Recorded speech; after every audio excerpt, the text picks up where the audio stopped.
Okay, so in part 1 we showed that if you integrate cos squared 6x you get this. So if we're now integrating x cos squared 6x.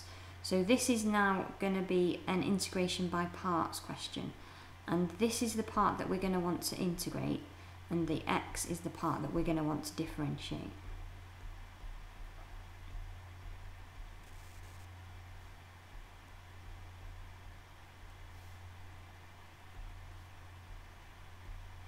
So v dash is just going to be 1. U is going to be what we wrote up here, that half x, or x over 2, plus sine 12x over 24. So the rule for integration by parts is uv minus the integral of uv dash. So we are going to have uv first, so that's x times by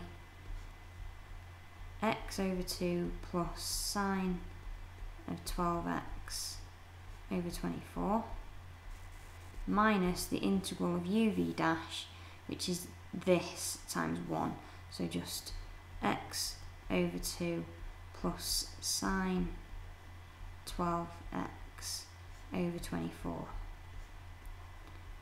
This we can integrate. That's why integration by parts works. So we're going to get x bracket x over 2 plus sine 12x over 24 minus x squared over 4, because we're going to divide by 2 but there's already a 2 there, so x squared over 4 plus, now if we integrate a sine we're going to get a cos, so that's going to be minus cos 12x divided by, there's already a 24 there and we're going to need to divide by 12 as well, so divided by whatever 24 times 12 is, which is 288. We're integrating between pi over 12 and 0. Pi over 12 normally would be really annoying, but they've put the pi over 12 in because the 12s are going to cancel and we're just going to be doing sine of pi and cos of pi. So what do we actually get? Well, we've got pi over 2 on the outside, sorry, pi over 12 on the outside, then a bracket with pi over 12 over 2, so that's going to be pi over 24, plus, as I said, sine of pi, and sine of pi, I should know, I do know, but I don't want to say it wrong, is 0.